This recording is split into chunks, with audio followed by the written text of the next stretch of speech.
तो hello guys, तुम्हारा भाई फिर से लेकर आ चुका है एक ऐसी स्टोरी जिसको सुनने के बाद आप डर जाएंगे। स्टोरी शुरू करने से पहले ही मैं आप सभी लोगों से कहना चाहता हूं कि हमारे चैनल को जल्दी से सब्सक्राइब कीजिए, वीडियो को लाइक और कमेंट भी कीजिए कि वीडियो कैसा लगा। और हाँ, हमारे पास बहुत कम टाइम है, इसीलिए शेयर भी कीजिए।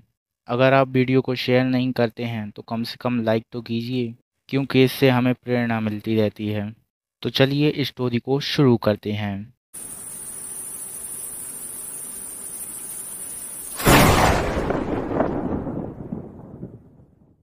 तो ये स्टोरी मुझे मेरे दोस्त राहुल ने बताई, और आप भी बता सकते हैं मुझे अपनी स्टोरी, और मैं यहाँ पर वीडियो के माध्यम से आपकी स्टोरियाँ भी सुना सकता हूँ। और अगर आप ये चाहते हैं तो प्लीज़ कमेंट करके ज़रूर बताएं। हाँ, तो मैं था राहुल की स्टोरी पर। तकरीबन 1-2 साल पहले उसके नाना की बड़ी रहस्यमय तरीके से मृत्यु हुई थी। इसके बाद उसकी नानी ने एक दूसरी शादी कर ली। शीला की जवानी। बड़ा अजीब लगा ना आपको? मुझे भी लगा था, लेकिन क्या कर सकते हैं, सबके अपने अपने शौक होते हैं। राहुल के मामा ने, मामी ने और जितने भी रिश्तेदार थे सब ने उनको रोका, लेकिन क्या करें, उन्हें तो भाई साहब जी शादी ही करनी थी। नानी की भी एक शर्त थी कि शादी के बाद वो जिससे शादी कर रही हैं वो उन्हीं के घर में रहेगा। मतलब घर जमाई बन के। हैं? घर जमाई बन के?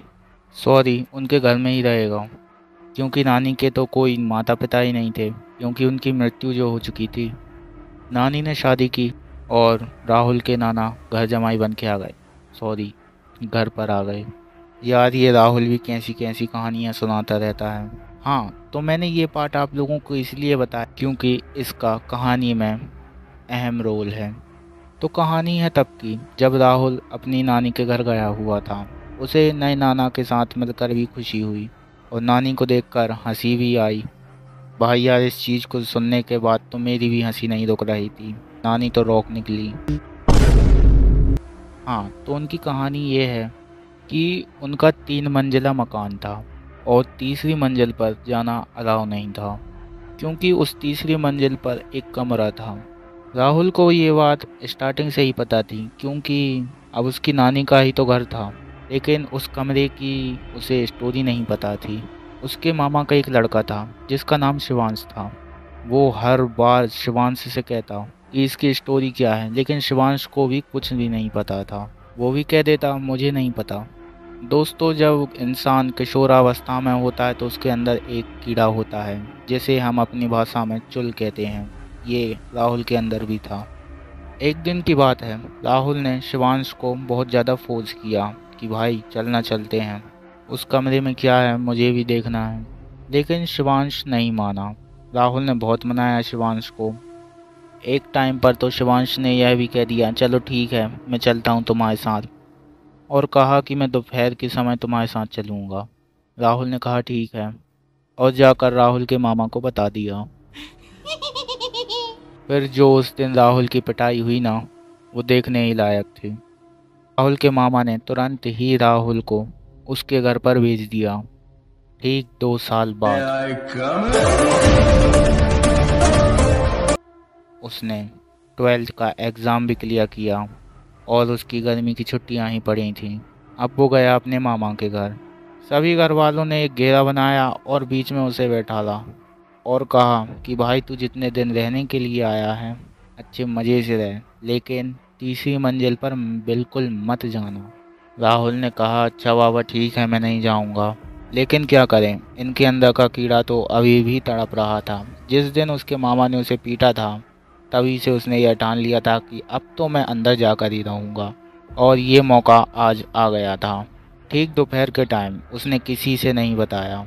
तभी गर्मियों के समय चल रहे थे और सारा परिवार सो रहा था, क्योंकि दोपहर के टाइम कुछ लोग सोते भी हैं।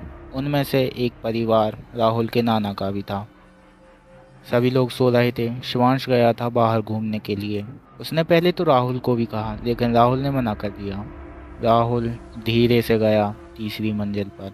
दिन होने के बाद भी वहाँ पर एक भी रोशनी की किरण नहीं आ रही थी, क्योंकि सारी खिड़कियाँ, सारे दरवाजे बंद थे।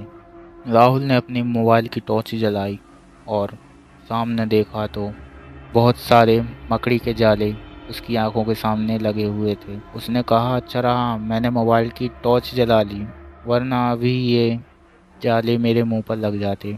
राहुल ने जालियों को अपने हाथ से हटाया और चल दिया आगे की तरफ।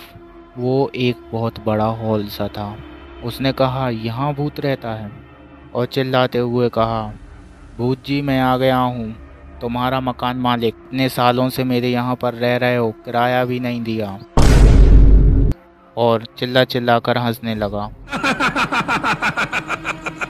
बगल में उसे एक कमरा दिखा जहाँ पर ताला लगा हुआ था। उसने सोचा ऐसा ही कमरा होगा कोई। उसने तकरीबन वहाँ पर 5 मिनट बिताए, लेकिन उसे कुछ भी नहीं हुआ। कुछ टाइम तक वहाँ पर उसने इंस्टाग्राम की रील्स भी देखी, और अब वो बोर भी होने लगा था, इसलिए वो नीचे चला गया। उसने सोचा यार कुछ भी नहीं है यहाँ पर तो। अब असली खेल यहीं से शुरू होता है। राहुल रात के समय सोया।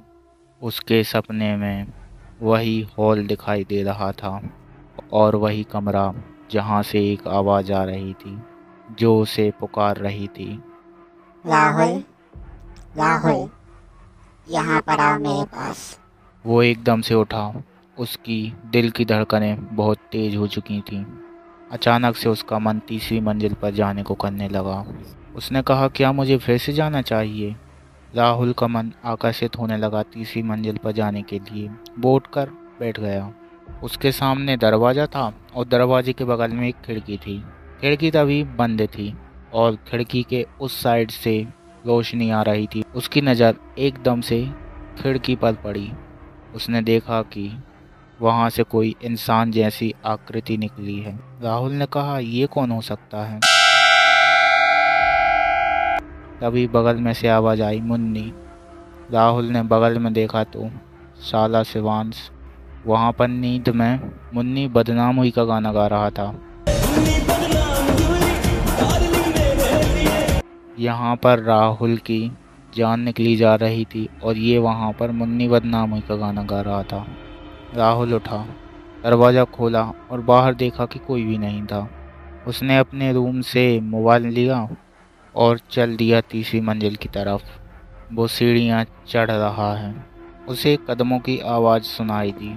उसने सोचा, मैंने तो ना चप्पल पहनी और ना ही जूता पहना है, तो ये आवाज़ किसकी है? उसने पीछे मुड़कर भी देखा, लेकिन कुछ भी नहीं था। एक तरफ से उसे डर भी लग रहा था, और एक तरफ उसके अंदर का कीड़ा कूद रहा था। वो गया उसी हॉल में, उसी दरवाजे के सामने जाकर खड़ा हो गया। उसने दरवाजे को देखा तो ताला वहाँ पर था ही नहीं। उसने कहा, अरे सुबह तक तो इसमें ताला था और कोई भी यहाँ पर नहीं आता है। उसने कहा, खैर अब मेरी एक मेहनत तो बच गई। उसने दरवाज़ा खोलने के लिए जैसे ही दरवाजे पर हाथ रखा, पीछे से आवाज़ आई, नहीं माना तू? उसने पीछे मुड़कर देखा तो शिवांश था। उसने कहा, अबे तूने तो मेरी जान ही निकाल दी। शिवांश ने कहा, अबे तू फिर भी नहीं माना, लगता है पापा को बताना ही पड़ेगा। और तूने ये ताला कब तोड़ दिया? राहुल ने कहा, अबे वो तो पहले से ही टूटा हुआ था। शिवांश ने कहा, हाँ ठीक है, चल अब नीचे चल। राहुल ने कहा, मैं तो नहीं जाऊंगा, तुझे जाना है तो चला जा, लेकिन किसी को भी मत बताना। शिवांश ने कहा, मैं तो बताऊंगा। राहुल ने कहा, बता दे, कभी ना कभी तो मैं इस गेट को खोल लूँगा। शिवांश भागता हुआ नीचे चला गया। राहुल ने कहा, इससे पहले ये लोग आएं, मुझे इस दरवाजे को खोलकर देख लेना चाहिए, क्योंकि अब तो मुझे पिटना ही है। उसने दरवाजे को खोला, और फिर